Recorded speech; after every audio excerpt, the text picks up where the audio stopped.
ازيكم يا جماعة؟ معاكم ميرو في قناتي اللي بناخد فيها جولة كل مرة في عالم الجرائم الغامضة. قصص ساعات تحس إنها طالعة من فيلم رعب، بس صدقوني كلها حقيقية. كل حلقة هنا هنفتح ملف جديد ونتكلم عن تفاصيل هتخليكوا تعيدوا التفكير في الدنيا والناس اللي حوالينا. لو انت بتحب الغموض والتشويق يبقى انت في المكان الصح.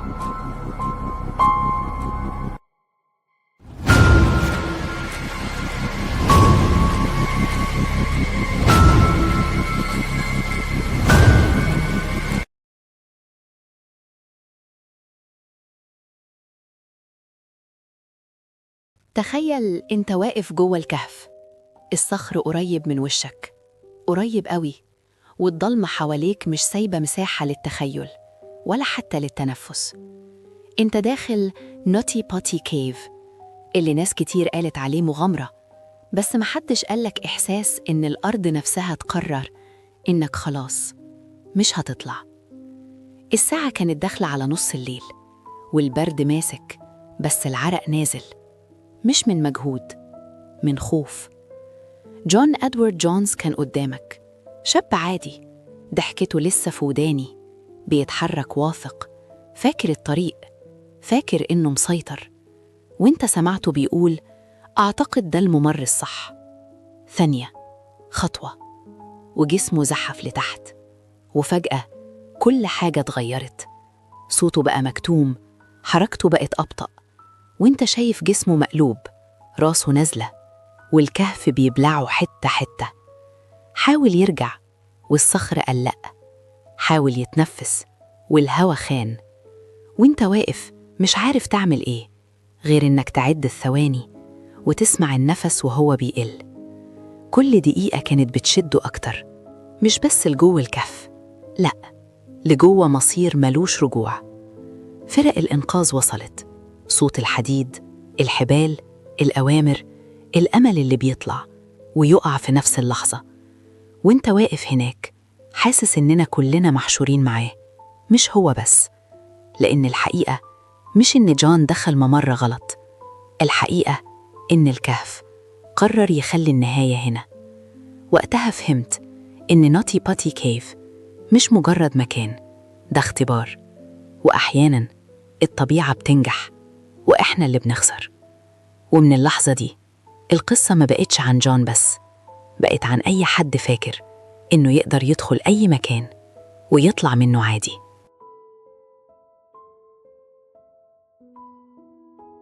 القصة بتبدأ بشكل رسمي يوم 24 نوفمبر سنة 2009 في ولاية يوتا الأمريكية، قريب من بحيرة يوتا، في كهف اسمه نوتي باتي كيف.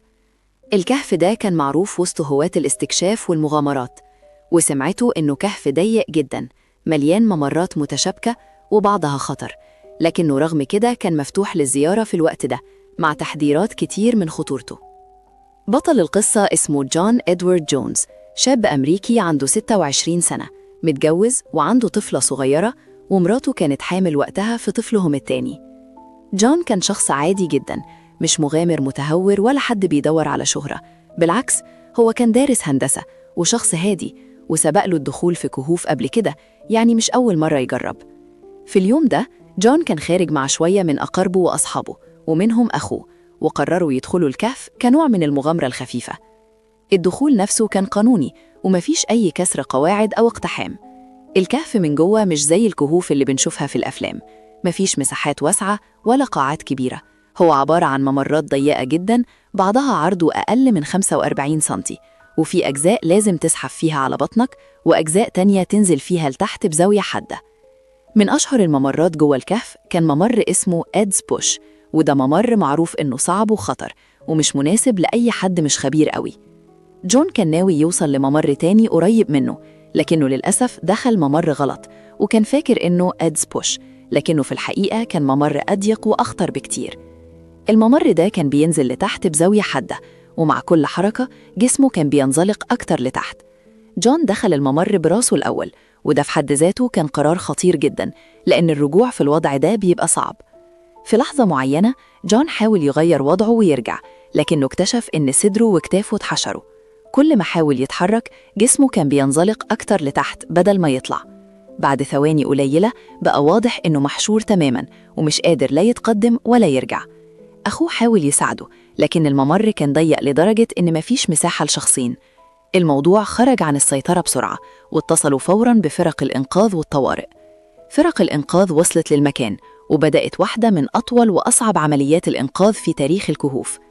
أكثر من 100 شخص شاركوا ما بين مسعفين، مهندسين، ومتخصصين في إنقاذ الكهوف. المشكلة الأساسية إن جون كان مقلوب رأسه لتحت، وده عمل ضغط رهيب على قلبه ورئتيه. الوضع ده بيخلي التنفس أصعب مع الوقت، وكل دقيقة كانت بتعدي كانت بتقلل فرص نجاته. المنقذين حاولوا بكل الطرق، استخدموا حبال وبكرات، حاولوا يوسعوا الممر، حاولوا يسحبوه تدريجياً، وفي لحظة كانوا قريبين جداً من إخراجه، لكن للأسف واحدة من أدوات السحب اتكسرت، وجون رجع اتحشر تاني بشكل أسوأ. بعد ساعات طويلة جداً من المحاولات جسمه ما قدرش يتحمل الضغط أكتر من كده، وفي الساعات الأولى من يوم 25 نوفمبر 2009 تم إعلان وفاة جون إدوارد جونز داخل الكهف. بعد الحادثة دي السلطات قررت إغلاق ناتي باتي كيف نهائياً، واعتبر الكهف مقبرة رسمية لجون، لأنه كان مستحيل إخراج جسده من غير ما يعرض حياة المنقذين للخطر.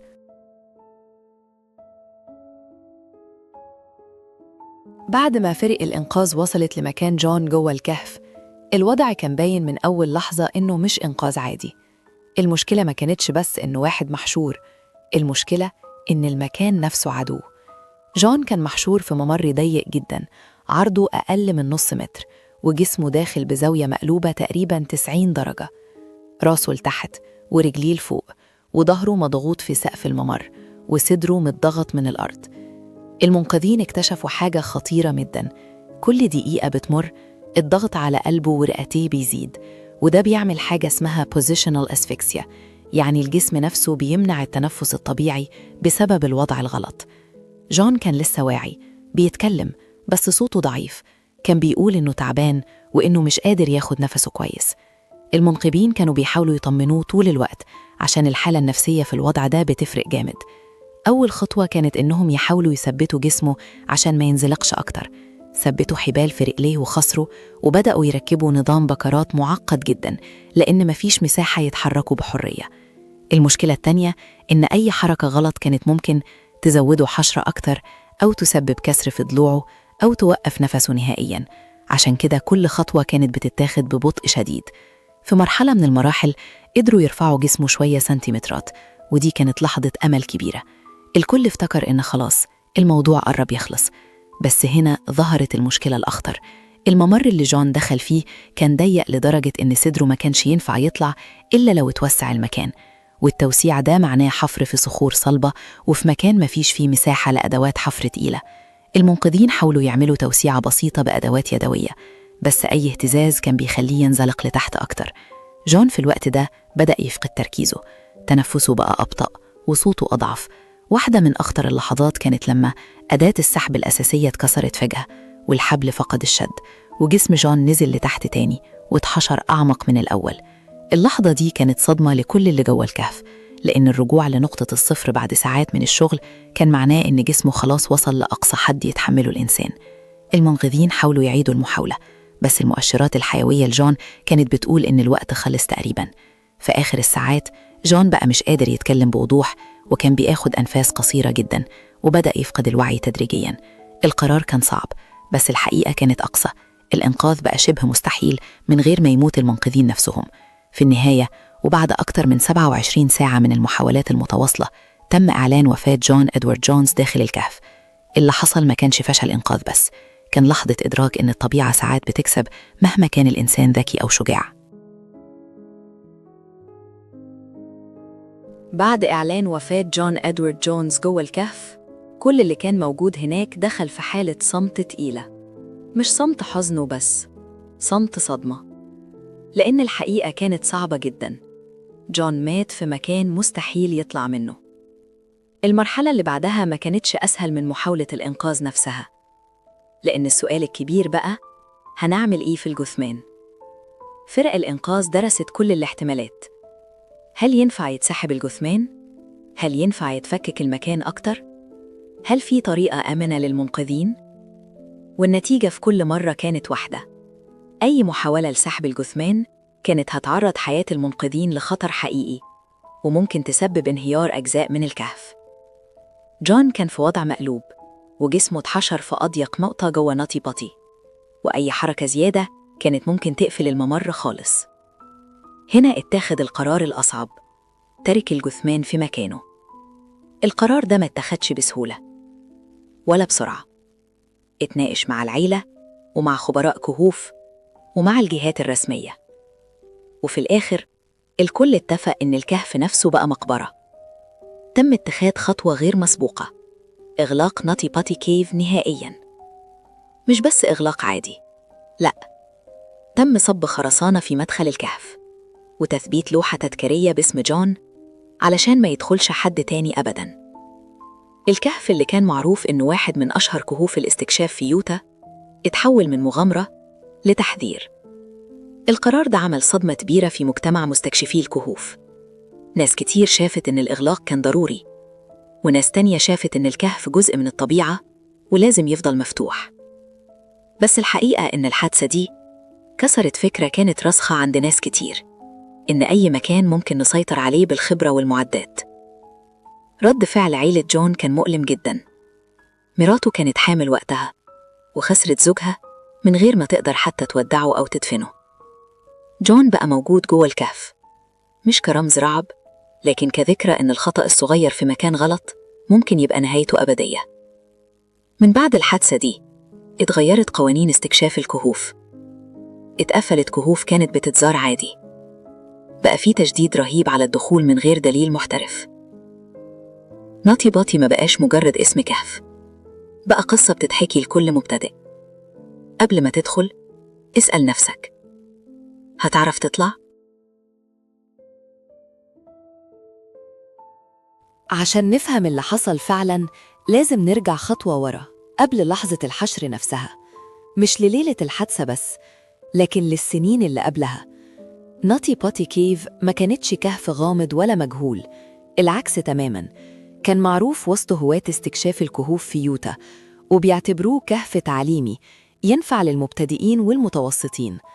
المشكلة، السمعة دي كانت مضللة.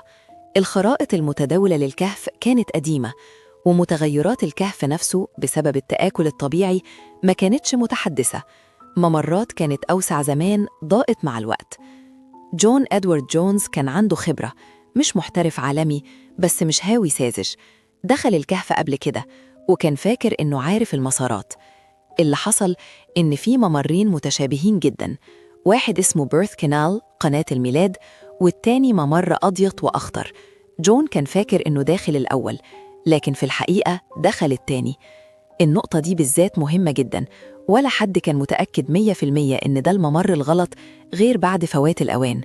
التحذيرات كانت موجودة بس مش كفاية. مفيش لافتات واضحة جوه، مفيش تقسيم لوني للممرات. الاعتماد الأكبر كان على الخبرة الشخصية، وده خطأ تنظيمي كبير، مش بس خطأ شخصي من جون.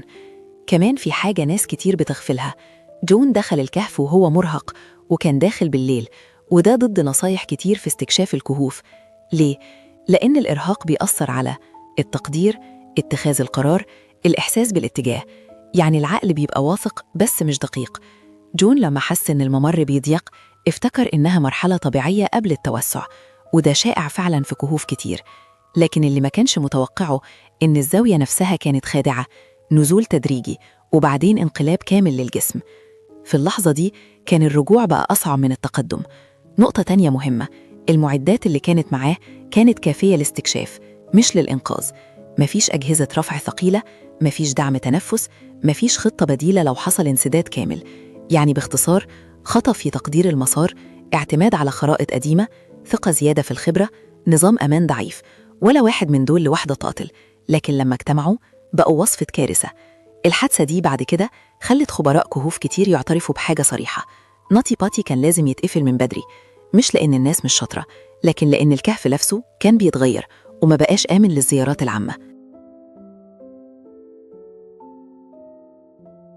في المرحلة دي من القصة إحنا مش بنتكلم عن صخور ولا ممرات ولا معدات، إحنا بنتكلم عن العقل البشري وإزاي بيتصرف لما يتحط في مكان ضيق مظلم ومفيش فيه أي إحساس بالزمن. جون وهو محشور في الوضع المقلوب كان واعي لفترة طويلة، وده في حد ذاته حاجة مرعبة جدا. هو ما فقدش الوعي على طول، كان بيتكلم وبيحاول يساعد المنقذين وبيسأل عن مراته. اللي ناس كتير ما تعرفوش إن الوضع المقلوب بيعمل ضغط رهيب على القلب، الرئتين، الدورة الدموية.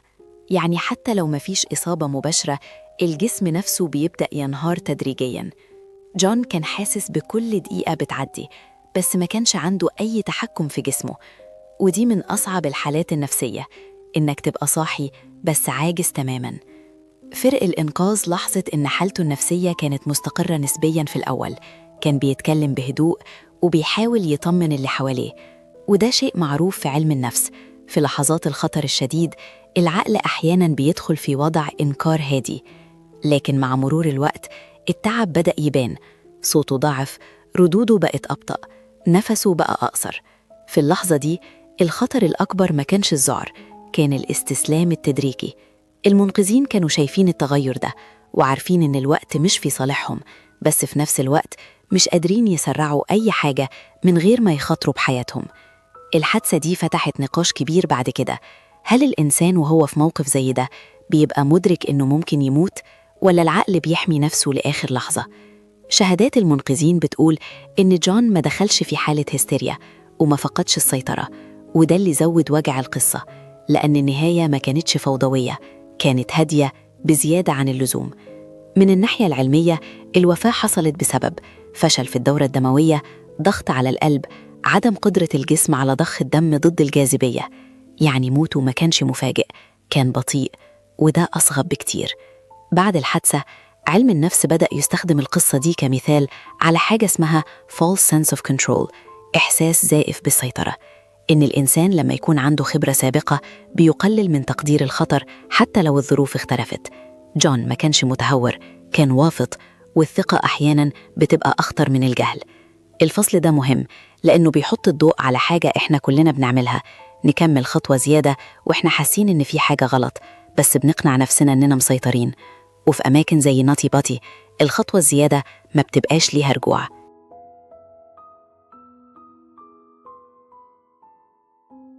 بعد وفاة جون إدوارد جونز داخل نوتي باتي كيف، الوضع ما كانش بس مأساوي على المستوى الشخصي، لكن كمان على المستوى المؤسسي والعلمي والمجتمعي. أول حاجة حصلت بعد الحادثة تجمع فرق الإنقاذ وخبراء الكهوف لتحليل كل خطوة اتخذت قبل الحادثة. التحقيق ما كانش هدفه نوم جون بس، لكن فهم كل الأخطاء اللي حصلت عشان ما تتكررش مع أي حد تاني. اكتشفوا حاجات مهمة جداً: قلة التوعية بالمخاطر، الكهف كان مفتوح للعموم بدون أي تحذيرات حقيقية، الخرائط القديمة والوسائل البسيطة كانت بتدي إحساس بالأمان غير حقيقي. خطأ تقدير الخطر، جون كان عنده خبرة لكنه اعتمد على تجربته السابقة. ده بيوريك حاجة مهمة، حتى الخبرة ممكن تخليك فاكر إنك مسيطر على حاجة وإنت في الحقيقة مش كده. القيود الطبيعية للكهوف، الممرات الضيقة، الانعطافات المفاجئة، التغيرات الطبيعية للكهف، كلها عوامل ما كانتش واخد باله منها بما فيه الكفاية، وده خلى أي محاولة إنقاذ تكون خطيرة جداً على المنقذين. أهمية المعدات المناسبة، المعدات اللي كان معاهم جون كانت للرحلة الاستكشافية مش للإنقاذ في حالات الطوارئ. الدرس واضح، ما ينفعش تدخل في مكان معقد من غير أدوات دعم للطوارئ. بعدها حصل قرار مهم جداً: إغلاق نوتي باتي كيف نهائياً. ده القرار اللي منع أي حادثة مشابهة تحصل مرة تانية، وصار الكهف يعتبر مقبرة طبيعية وفي نفس الوقت درس للمستكشفين. المجتمع المحلي والعائلات اتأثرت جداً، مراته كانت حامل والأصدقاء والمحبين دخلوا حالة حداد صعبة. القصة انتشرت بسرعة وخلت ناس كتير يعيدوا النظر في مغامراتهم وإزاي بيقدروا يواجهوا المخاطر. من الجانب العلمي، القصة دي بقت دراسة حالة لكل اللي بيستكشفوا الكهوف: إزاي تحسب المخاطر قبل الدخول، إزاي تتعامل مع الظروف غير المتوقعة، إزاي تحافظ على نفسك وعلى اللي معاك. وبالنسبة للتأثير النفسي، الناس بدأت تفهم أكتر إيه معنى الخوف الحقيقي، وإيه معنى إنك تكون واعي جداً وإنت محاصر بس ما تقدرش تتحرك أو تعمل حاجة. الحادثة دي علمت الناس درس: حتى الأماكن اللي شكلها آمن أو معروفة ممكن تتحول لكابوس حقيقي في ثواني. بعد كل ده نوتي باتي كيف بقت رمز عالمي للتحذير. تم وضع لافتات تحذيرية كبيرة، تم إصدار بروتوكولات جديدة لاستكشاف الكهوف. كل مغامر لازم يكون معاه دليل محترف وأدوات طوارئ كاملة.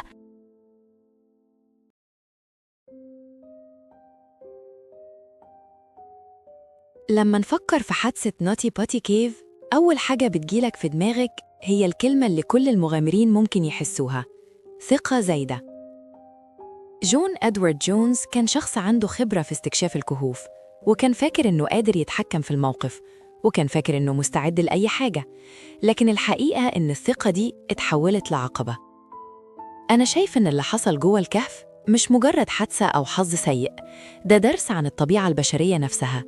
إحنا دايماً بنعتقد إن إحنا مسيطرين على الظروف، خصوصاً لما الخبرة عندنا موجودة. بس الحقيقة إن أي مكان طبيعي، سواء كهف أو جبل أو نهر، ليه قوانينه الخاصة، وده اللي جون اكتشفه بالطريقة الأقصى. الجزء النفسي في القصة ده بالنسبة لي أكتر حاجة مؤثرة. تخيل إنك محشور في مكان ضيق جداً، جسمك مش قادر يتحرك، نفسك بيبدأ يقصر، وكل دقيقة عدت بيزود الضغط على قلبك ورئتك، وكل اللي حواليك بيحاول يساعدك لكن مستحيل يوصلك. ده بيورينا حاجة أساسية عن البشر: إحنا حتى لما بنكون واعيين وعايزين نتصرف، أحياناً جسمنا بيبقى أسرع في الاستسلام من عقلنا. كمان في جانب تاني مهم جداً: الأخطاء الصغيرة اللي بتتراكم. جون ما دخلش الكهف وهو غبي أو مستهتر، لا، هو اتبع المعلومات اللي عنده، اعتمد على خبرته، ومشي في طريق كان مألوف ليه قبل كده. لكن الممرات اتغيرت مع الوقت، الخرايط قديمة، علامات التحذير قليلة، وده كله اتجمع مع إرهاقه ودخوله بالليل، وبقى وصفة للكارثة. الموضوع مش بس درس للمغامرين، ده درس لكل واحد فينا. حتى الخبرة والمعرفة ما بتحميكيش لو تجاهلت التفاصيل الصغيرة. حتى الثقة الزايدة ممكن تتحول لكابوس. حتى الأماكن اللي شكلها مألوف أو آمن ممكن تتحول لمصيدة بدون ما تحس. وبالنسبة للجانب الاجتماعي والقانوني، الحادثة غيرت قوانين استكشاف الكهوف في أمريكا، وخلت كل المغامرين يعيدوا حساباتهم. مفيش شخص واحد يتحمل اللوم بالكامل، ومفيش طبيعة واحدة لازم تتعامل معاها بازدواجية، يا إما احترامها يا إما مواجهة عواقبها. جون بقى رمز للحذر، للكفاح البشري، وللثقة الزايدة اللي ممكن تقتل أحياناً بدل ما تحمي. من وجهة نظري، الحادثة دي مزيج بين مأساة شخصية وعبرة جماعية وتحذير علمي. الناس ممكن تقول هو هاوي دخل مكان خطر، لكن الحقيقة إن جون كان واعي بكل خطوة، وده بيخلي القصة أصعب. هو مش بس ضحية كهوف، هو ضحية تراكم عوامل طبيعية، نفسية وإدارية. كمان واحدة من أهم النقاط اللي لاحظتها: الوعي النفسي قبل أي مغامرة، وإزاي ضغط الوقت والإرهاق بيأثر على أي قرار. ده شيء ما تقدرش تتجاهله. العقل ممكن يكون حاضر، لكن الجسد ممكن يخونك، وده اللي حصل مع جون. التحليل ده بيخليني أقول الحادثة مش مجرد مأساة فردية، دي درس للبشرية كلها عن الحدود اللي لازم نحطها قبل المغامرة، عن احترام الطبيعة، وعن الوعي الكامل بالظروف اللي حوالينا. باختصار شديد، نوتي باتي كيف مش مجرد كهف، جون مش مجرد ضحية. الحادثة دي رسالة كبيرة. حتى لو عندك خبرة، حتى لو عندك ثقة، طبيعة المكان ممكن تكشف حدودك وتخليك تدفع أقصى ثمن ممكن تتخيله.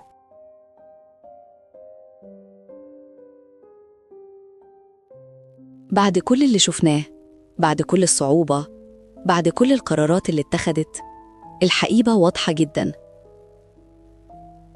حادثة نوتي باتي مش مجرد مأساة فردية، مش مجرد اسم شخص وكهف ضيق. دي درس كبير عن الحياة والطبيعة والبشرية كلها. اللي حصل هناك بيورينا حاجة أساسية: حتى لو عندك خبرة، حتى لو عندك ثقة بالنفس، طبيعة المكان ممكن تكشف حدودك، ومفيش حد قادر يسيطر على كل حاجة. المغامرة والشجاعة حاجة جميلة،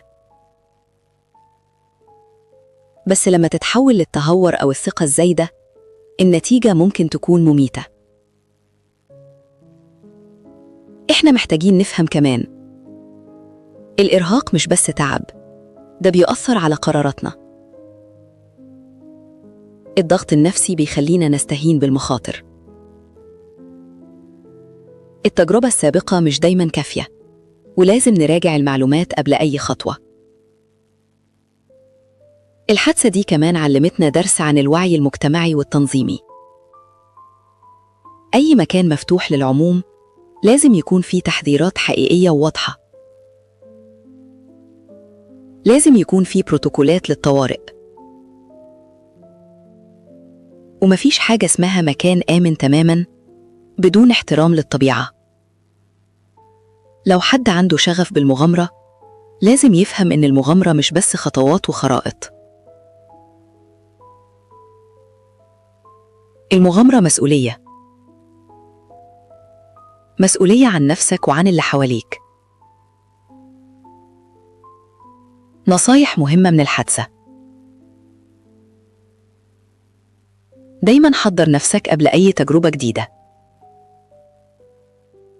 ابقى واعي لكل خطوة، حتى لو كل حاجة حواليك مألوفة. ما تستخفش بالطبيعة أو بالظروف المتغيرة. خليك دايماً مع حد تاني أو فريق، وما تروحش لوحدك. خد معاك أدوات الطوارئ الكاملة، وما تعتمدش على الحظ أو الخبرة بس.